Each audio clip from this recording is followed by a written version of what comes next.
His ex-wife laughed as she finalized the divorce, leaving behind only the decaying mansion. In the courtroom, Claire's laughter sliced through Marcus like broken glass. She had claimed his company, his homes, and his accounts, everything except the deteriorating estate on Millstone Hill. That dump? He can have it, she sneered, confident she had completely destroyed him.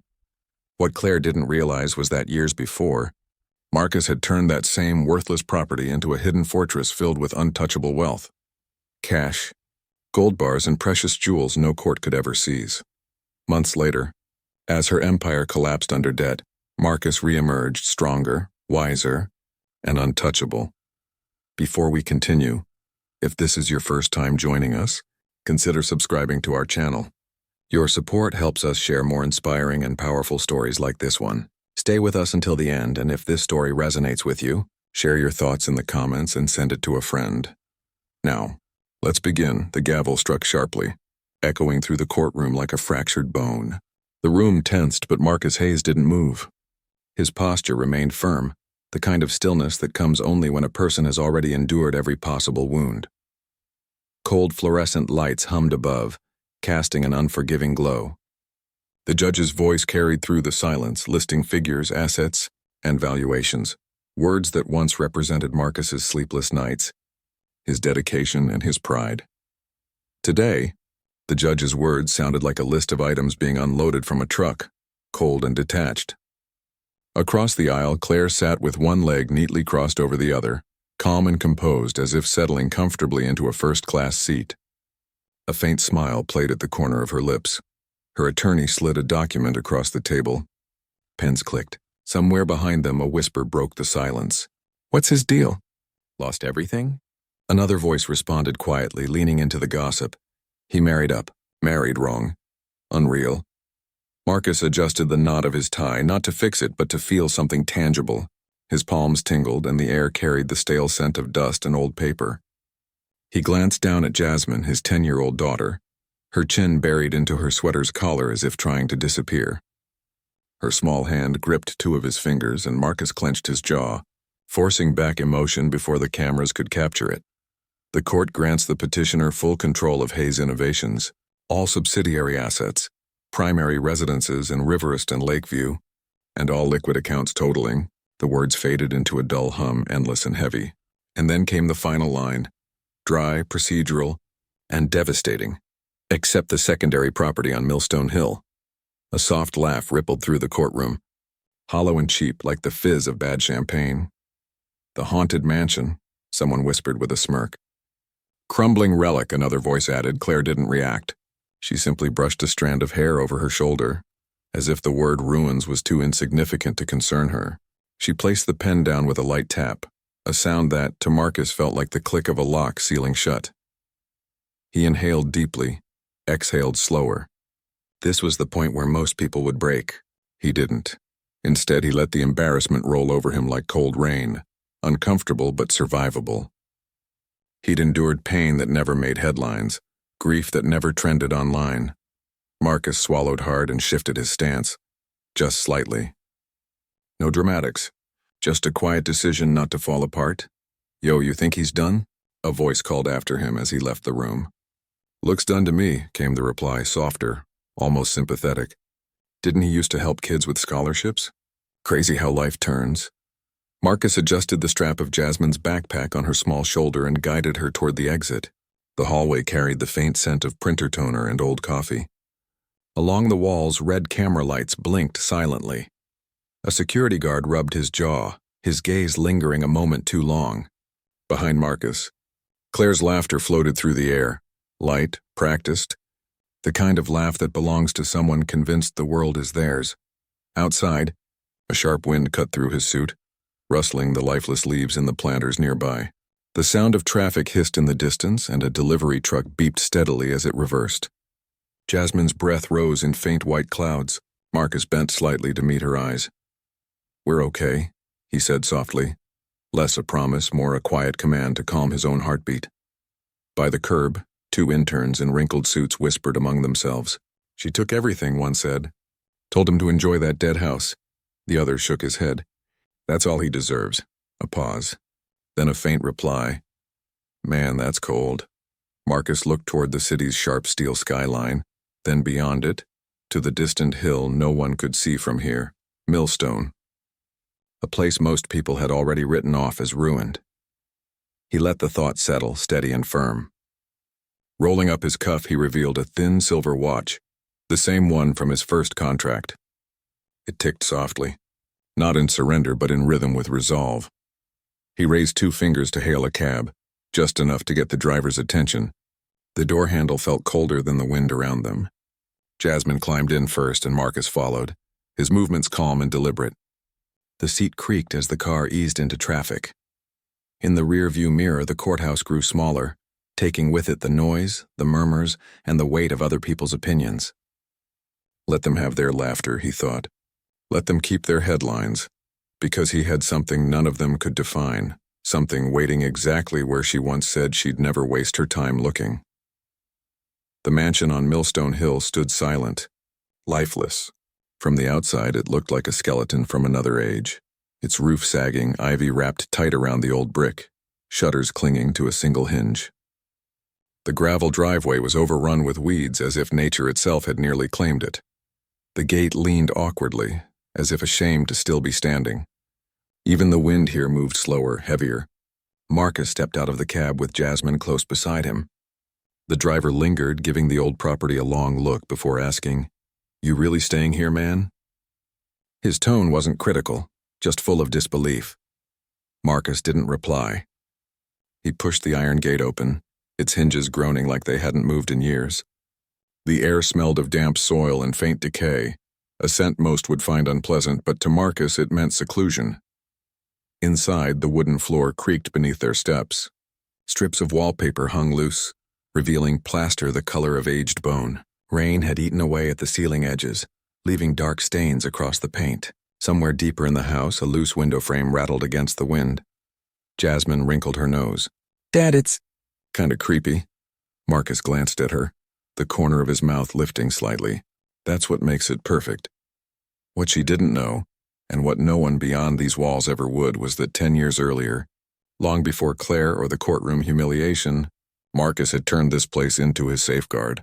Back when Hayes Innovations was thriving, he had already learned how fragile success could be, how easily it could vanish to taxes, lawsuits, or so-called friends in disguise. He hired a contractor under a false name, paid entirely in cash, and claimed it was for expanding a wine cellar. But Marcus personally supervised every step. The room was built with reinforced steel walls, a triple-lock vault door, climate control, and silent alarms, none connected to any external network. Over the years, he filled it piece by piece with stacks of cash, gold bars, rare diamonds, and antique jewelry worth more than most homes. He never told his late wife. She wouldn't have understood why secrecy mattered, and Claire, she had never even stepped foot here. She used to call it the haunted remains of his family's past, wrinkling her nose as if entering it might contaminate her. Marcus guided Jasmine down a narrow corridor toward a locked door that looked no different from a broom closet. The key felt cold in his palm. The lock turned slowly, each click measured and precise. As the door opened, the air shifted. A faint metallic chill drifted out. Like the quiet breath of something long at rest, the door opened inward, revealing a steep staircase descending into shadow. Dust particles drifted in the light from a single bare bulb overhead. Marcus moved down carefully, one step at a time, his polished shoes leaving faint marks in the thin layer of dust. Jasmine followed close behind, her sneakers making a soft squeak with each step. At the bottom, they reached another door, plain, wooden, and unremarkable.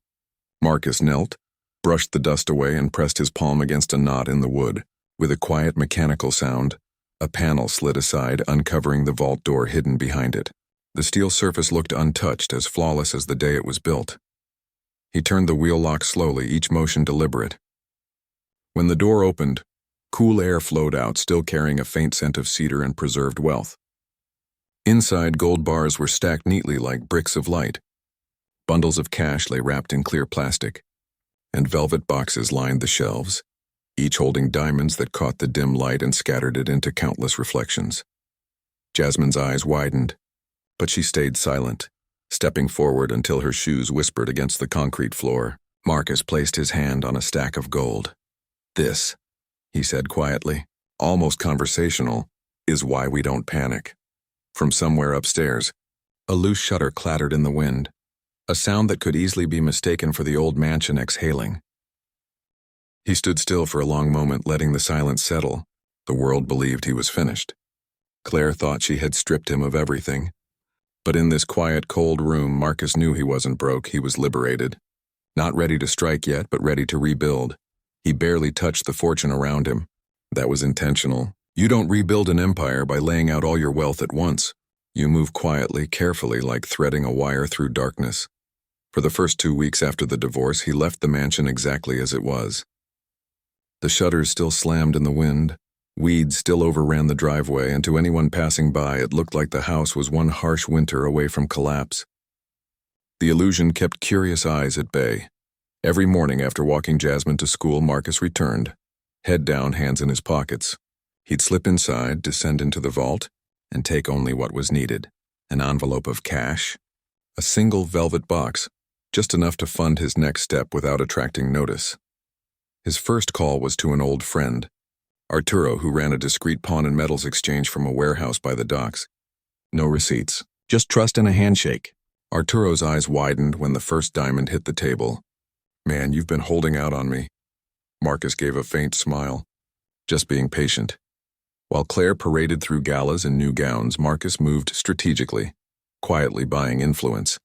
A struggling logistics company no one paid attention to, a small share in an energy firm whose CEO owed him a favor, a modest investment in a tech startup that few noticed now but was destined to surge in 2 years.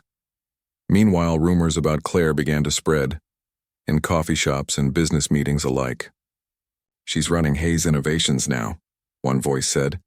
Poor things in over her head, another replied. She couldn't tell a ledger from a lunch menu. Give it time, the sharks will close in.